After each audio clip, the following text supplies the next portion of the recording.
Buenos días de nuevo, especialmente a las personas que nos están viendo a través de las redes y a los que habéis llegado a lo largo de la mañana. La siguiente ponencia es la contribución del Ejército de Tierra a las misiones de las Fuerzas Armadas. Esta ponencia la imparte el Teniente General Amador Ensellar y Berea, que nació en La Coruña en el año 1960 y en el año 83 salió de la Academia de Zaragoza con el número 1. Desde 1996 es diplomado de Estado Mayor del Ejército de Tierra con el número 1 también. Ha realizado diversos cursos. A lo largo de su carrera militar ha alternado el mando de unidades operativas del Ejército de Tierra con las de Estado Mayor. Ha sido secretario general del Mando de Adiestramiento y Doctrina y director de Enseñanza, Instrucción, Adiestramiento y Evaluación del Ejército, ambos en Granada.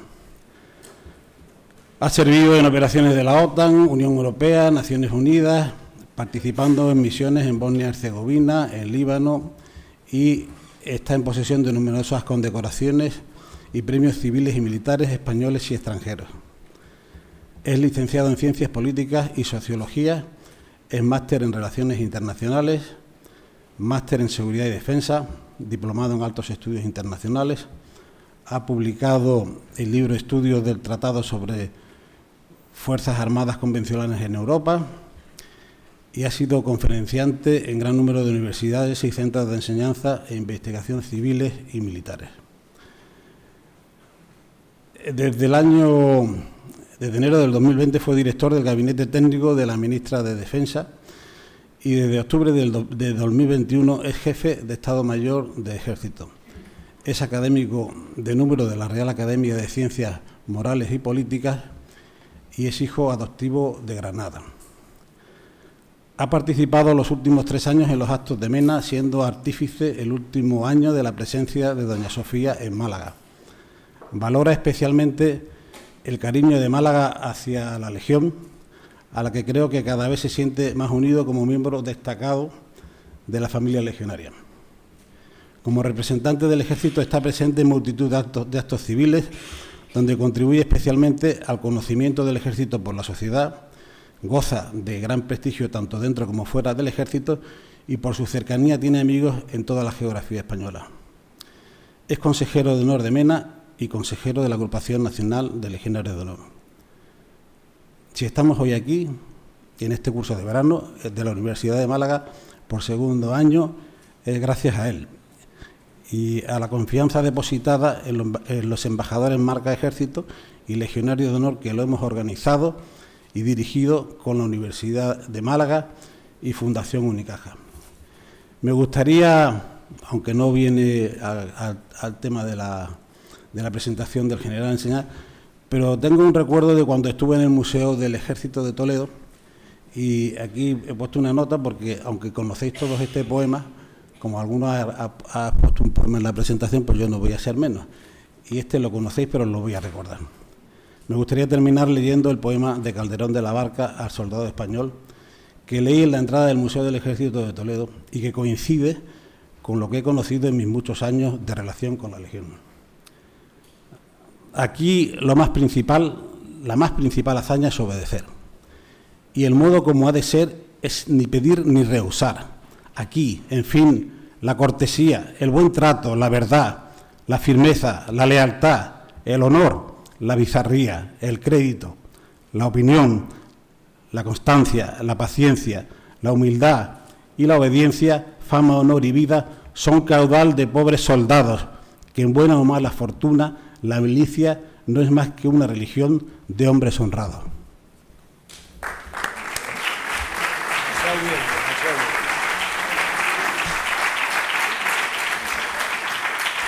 Bueno, tiene la palabra el general Ensellar. Bueno, ¿cuánto tengo? De lo que tú quieras. Sí, no, porque tenemos que cumplir con el horario que luego viene la... Sí, ya está. Que luego tiene que venir la señora ministra y tenemos que cumplir. O sea, que me habías dicho que hasta las 12, ¿no? Pues tenemos 20 minutos. Claro, después de esta inmerecida presentación y exagerada, muchísimas gracias porque sabía que eras un gran amigo y después de oírla todavía más. Muchísimas gracias, Álvaro. Decir que vuelvo aquí a mi universidad porque soy colaborador honorario del Departamento de Internacional Público de la Facultad de Derecho de esta universidad, y siempre es un honor, primero, desmentir lo que ha dicho, que si estamos aquí es gracias a mí, ni mucho manera, que es gracias pues al trabajo de los embajadores de la marca Ejército en Málaga, en particular a Paco Berni, Francisco Fernández Berni, Álvaro Mendiola, Pedro Luis Carmona, que son los artífices de este curso. Si no llega a ser por su voluntad, por su trabajo, su interés, su entusiasmo y su capacidad de relación con la sociedad civil malagueña de la que forman parte, hacen que salga a la vista. Y como nos decía antes el hermano mayor de Mena, Antonio Morena, pues esa vinculación de Mena con la Legión, que en la parte que a mí me toca lo extendemos a Málaga con el Ejército. Una de estas manifestaciones pues es este curso en el que tanto los miembros del Ejército y de la Legión pues están encantados o estamos encantados de participar. La presentación va a ser pues obviamente breve por el tiempo que tenemos, pero sí descriptiva, y es poner en conocimiento y de alguna manera también poner en valor cuál es la contribución del Ejército de Tierra a las misiones de las Fuerzas Armadas y, por lo tanto, cómo estamos contribuyendo a la seguridad y defensa de España y de los españoles. Las misiones de las Fuerzas Armadas están contenidas en el artículo 5 de la Ley Orgánica de Defensa Nacional 5/2005. Antes, obviamente, estaban contenidos, como todos ustedes saben, en el artículo 8.1 de la Constitución Española, que dice: las misiones de las Fuerzas Armadas constituidas por el Ejército de Tierra, la Armada y el Ejército del Aire es garantizar la soberanía e independencia de España, defender su integridad territorial y el ordenamiento constitucional. Que pensar que la Constitución se hace en 1978 en una situación geoestratégica enmarcada en la Guerra Fría, donde prácticamente la misión de las Fuerzas Armadas era la disuasión y la defensa. Cambia el escenario geoestratégico, la Organización de Naciones Unidas en primer lugar y después incluso la Unión Europea y la Organización del Tratado Atlántico Norte llevan a cabo pues lo que en aquellos momentos se llamaban operaciones de paz, operaciones de mantenimiento de la paz, operaciones de apoyo a la paz, como le queramos llamar. En España se sigue más o menos un proceso paralelo al que se siguió la OTAN. La OTAN ya sabe que en el artículo 5 está definido cuál es el compromiso de defensa colectiva, que es de alguna manera la misión de la OTAN. En el artículo 6, el área geográfica donde se establece, y entonces en España también se decía: oiga, estas operaciones de mantenimiento de la paz son misiones que están contempladas en el artículo 8.1 de la Constitución o no. Se echó mano del preámbulo de la Constitución para entrar.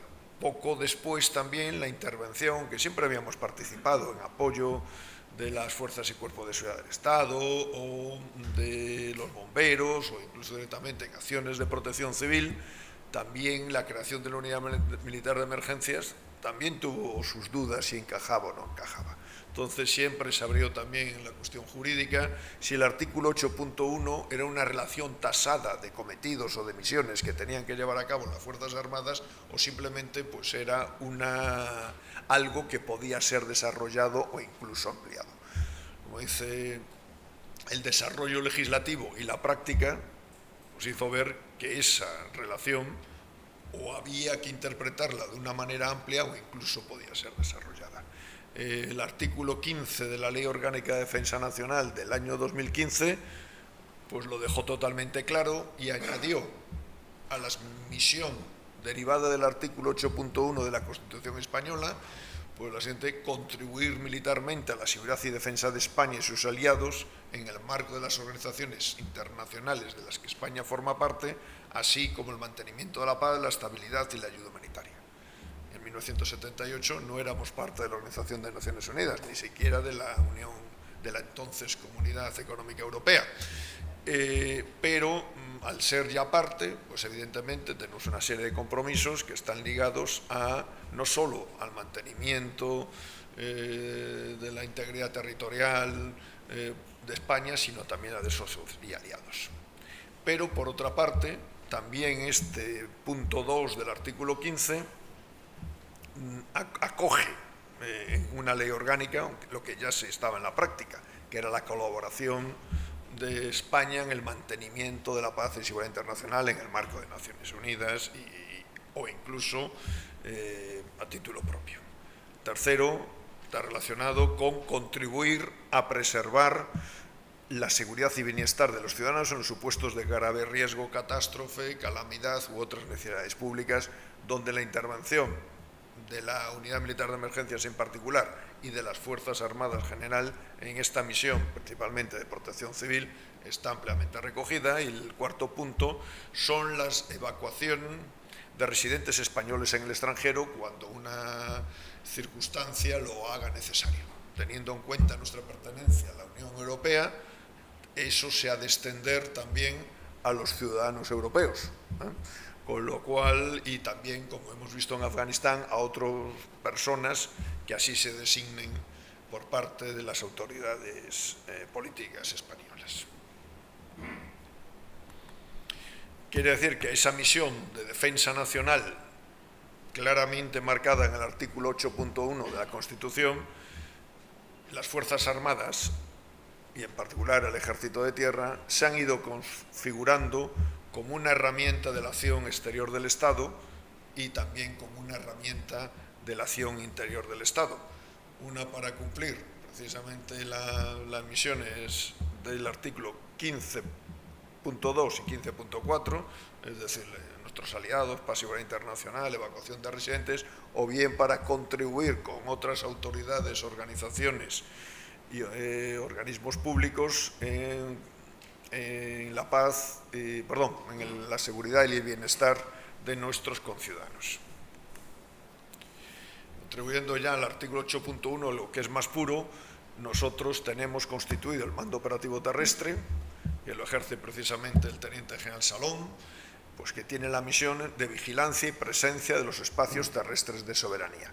Esto hay que aplicarlo a todo el territorio nacional, donde más hay que vigilar, obviamente, por la distancia de la península, pues es en el archipiélago canario, Ceuta, Melilla y el archipiélago balear, incluyendo también la isla de Alborán, que aunque la guarnece la infantería marina, operativamente depende del teniente general jefe del mando de Canarias, que a pesar de su nombre es el que manda todas las fuerzas desplegadas en estos 4 territorios, Canarias, Ceuta, Melilla y Baleares. Esa forma parte, el teniente general Salón depende orgánicamente de mí, vamos a poner un poco, si no grito un poco más, depende orgánicamente de mí, pero operativamente del jefe de Estado Mayor de la Defensa, que es quien manda las operaciones militares.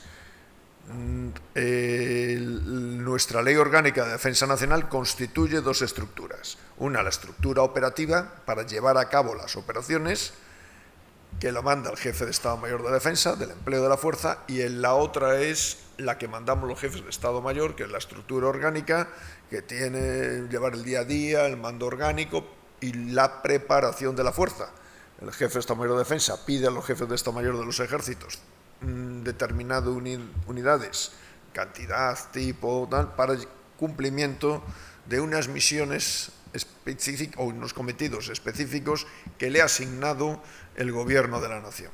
Nosotros tenemos que contribuir y al mismo tiempo apoyar a esas unidades, apoyar logísticamente a esas unidades cuando están desplegadas a las órdenes del GEMAT, porque la estructura operativa también carece de una estructura logística conjunta.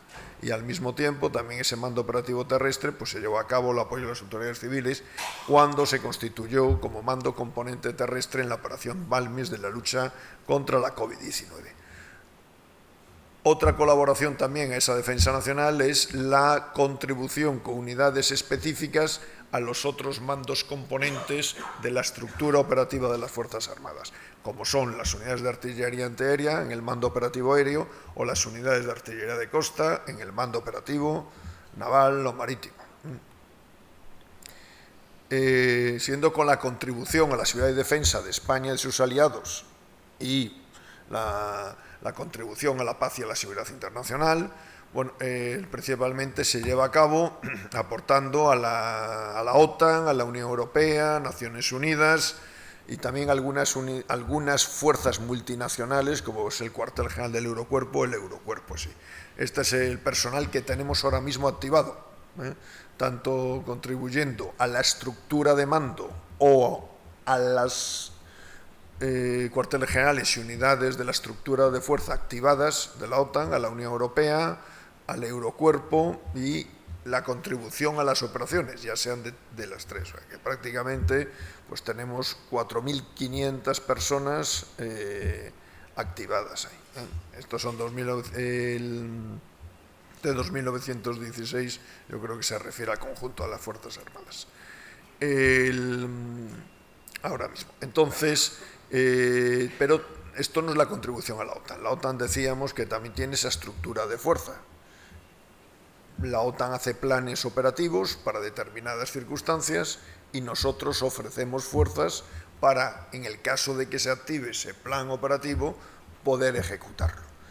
Al final, prácticamente todo el ejército de tierra está en condiciones de formar parte de los diferentes planes operativos de la OTAN, caso de que se activase.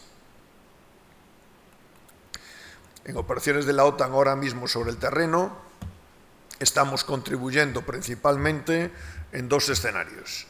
Uno en el este de Europa, donde tenemos un grupo táctico en Letonia, con 535 hombres y mujeres. También tenemos una unidad de defensa antiaérea en Letonia con 86 y va de camino, además precisamente desde el mando de Canarias también, una unidad de defensa antiaérea que desplegará en Estonia.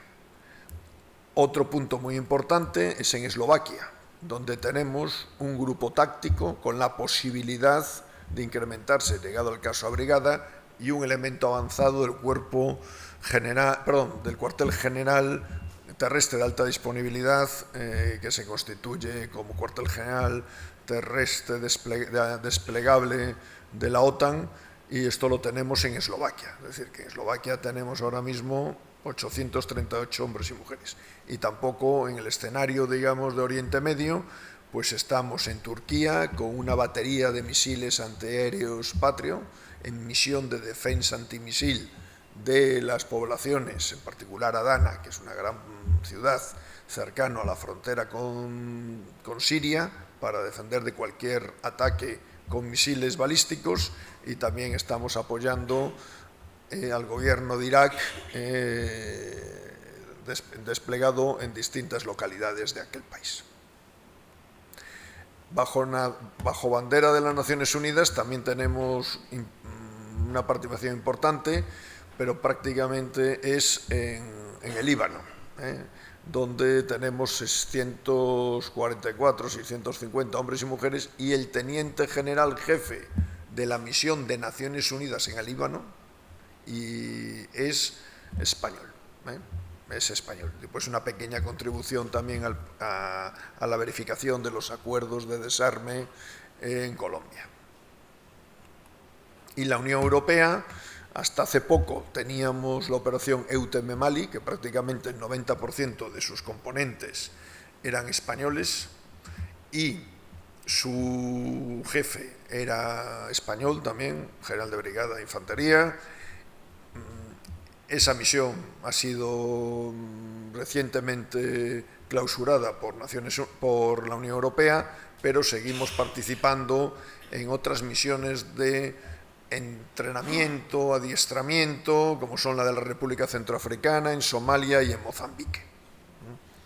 Después, bueno, una pequeña participación pues también en Bosnia y la Comisión Liquidadora de Mali.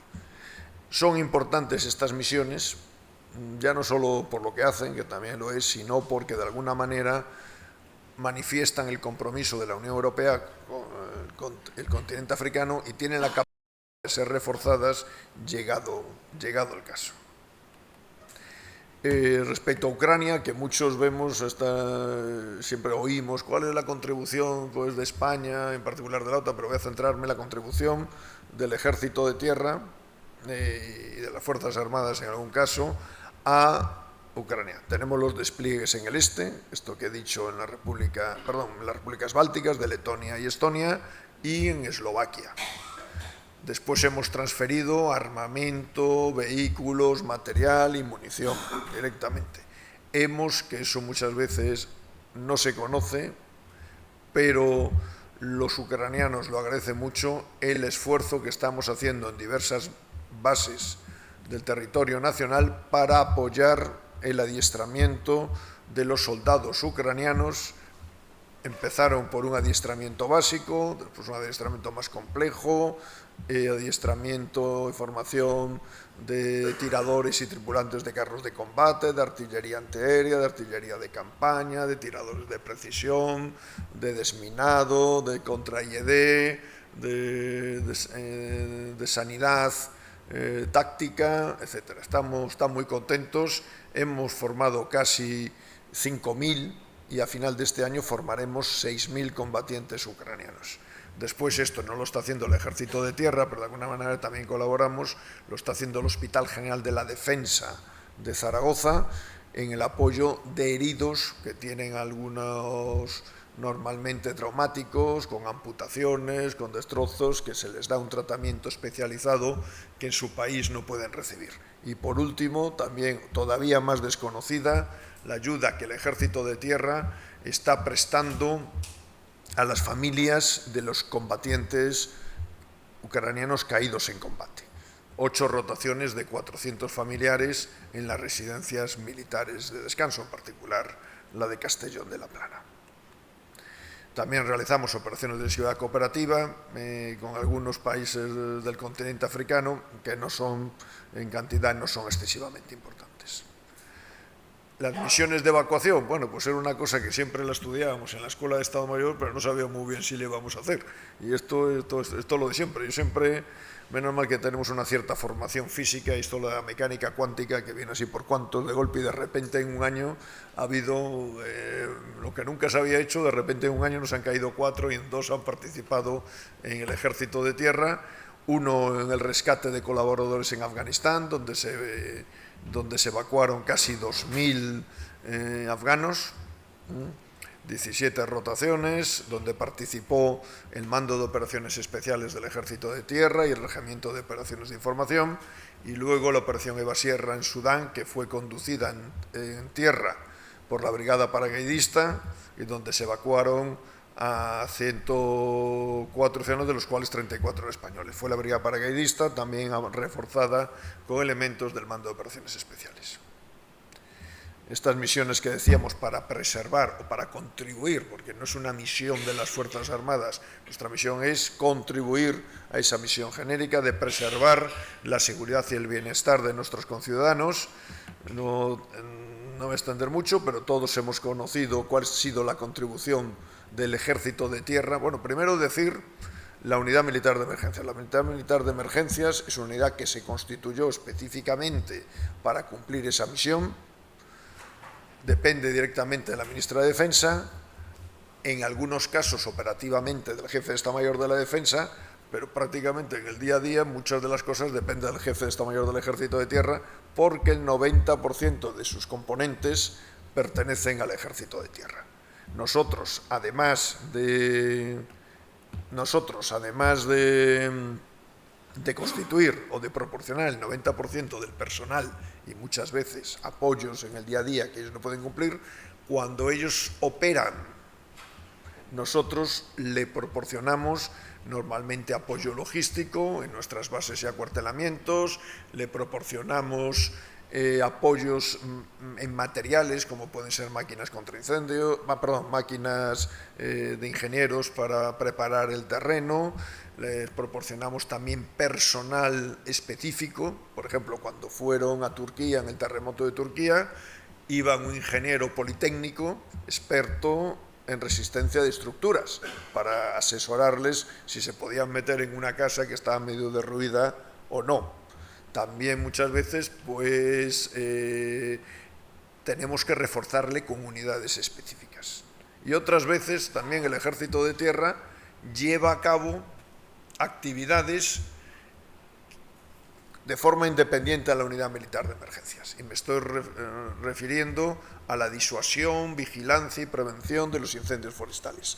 Dentro de la misión que tiene la Unidad Militar de Emergencias no incluye estos cometidos. Luego, por tanto, es el Ejército de Tierra directamente, a través de un convenio del Ministerio de Defensa con la Xunta de Galicia, que desde este año también se hace con el Cabildo de la isla de Tenerife, gracias al Teniente General Salón y tal, en el que contribuimos, ellos nos pagan los gastos de personal y de combustible, y nosotros durante todo el verano, durante la época peor de incendios, pues contribuimos a evitar que surjan esos incendios, y si surgen, pues a detectarlos desde el primer momento, a fin de que las unidades, ya sea de las entidades locales, de la comunidad autónoma, incluso de la Unidad Militar de Emergencia, puedan actuar de la forma más eficaz.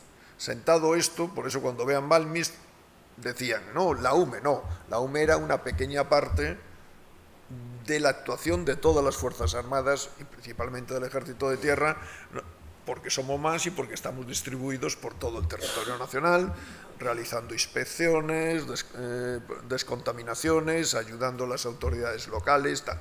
Esa misión de Balmis siguió con la operación Misión Baluarte, donde estábamos todos los rastreadores apoyando a las comunidades autónomas. Yo estaba director de gabinete técnico de la ministra. Al principio, bueno, pues la gente era reacia en meternos y al final teníamos a 2000 rastreadores en casi todas las comunidades autónomas, que continuó con la vacunación.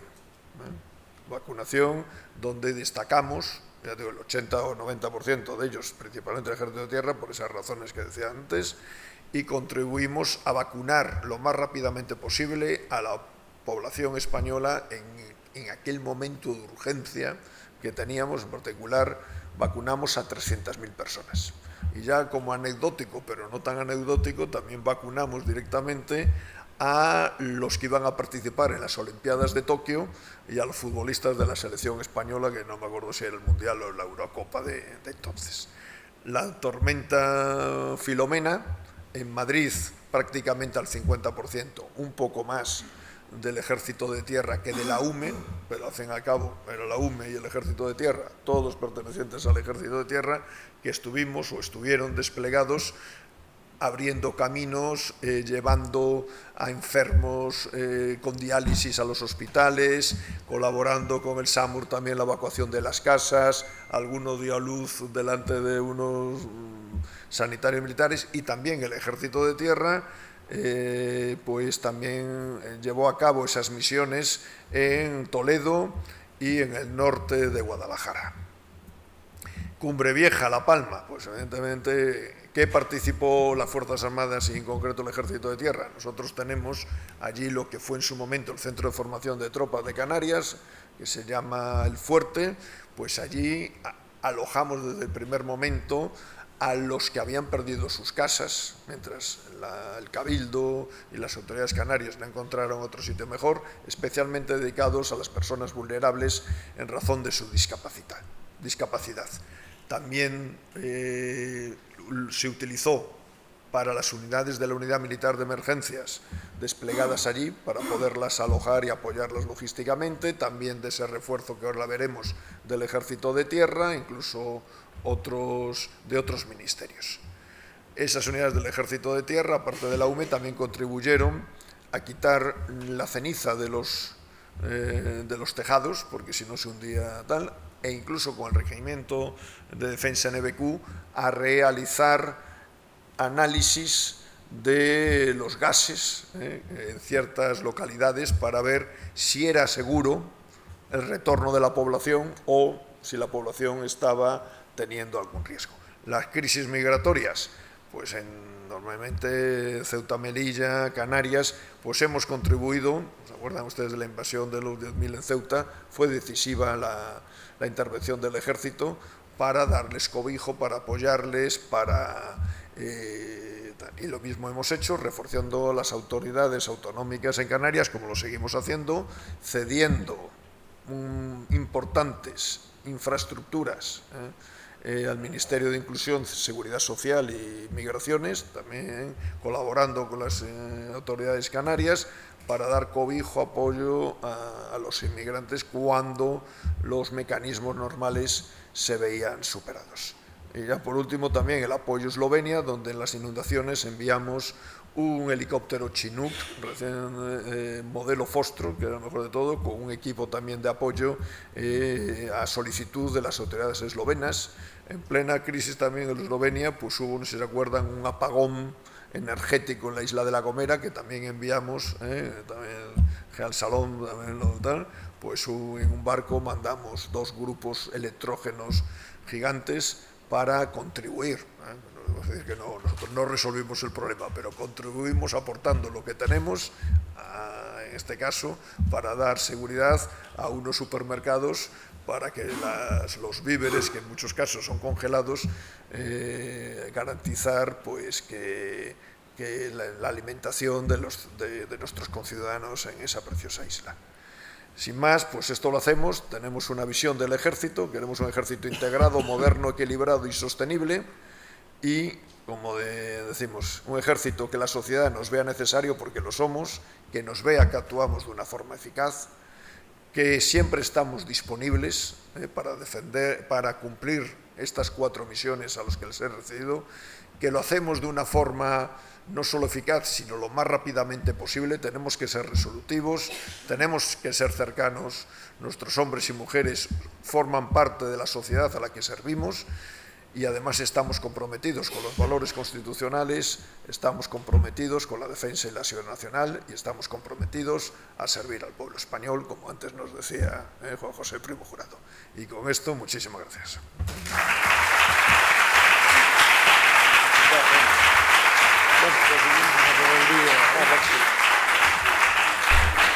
Muchas gracias, general. Con tu permiso, se va a proyectar un vídeo que ha preparado el Estado Mayor del Ejército.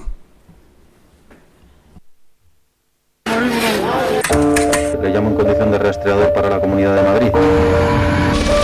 Normalmente solo los vemos cuando hay que hacer frente a situaciones de crisis. Todos los que podáis andar, venid conmigo. Pero su misión es permanente, porque es el instrumento de la disuasión y la defensa ante posibles amenazas. Por eso es necesario. Es eficaz, porque se prepara a diario para estar en condiciones de ejecutar cualquier cometido con precisión y oportunidad.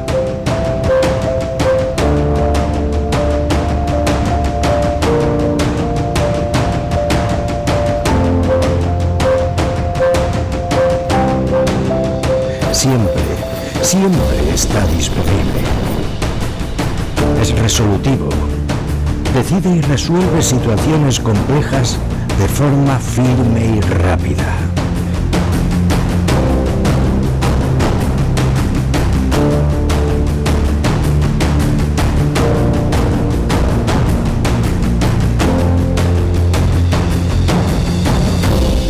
Y siempre cercano a la sociedad,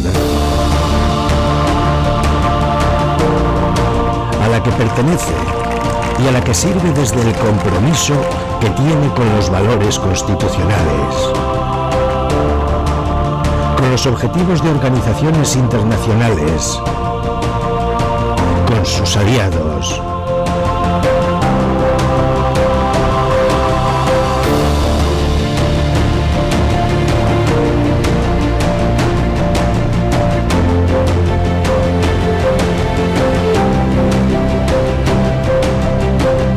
Por supuesto, con el bienestar y la seguridad de los españoles.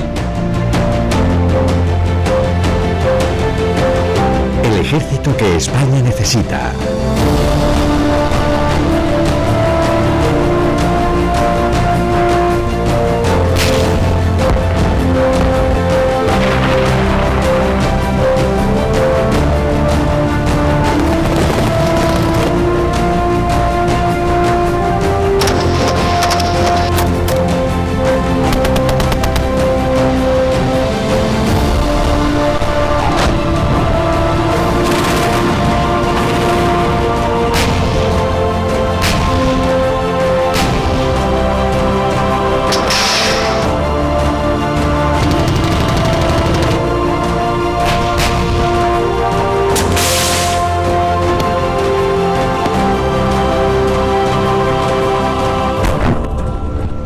ejército de tierra. Así es nuestro ejército. Muchas gracias. Ahora está llegando la señora ministra y las autoridades militares van a salir a recibirla. Por favor, permanezcan aquí en el salón.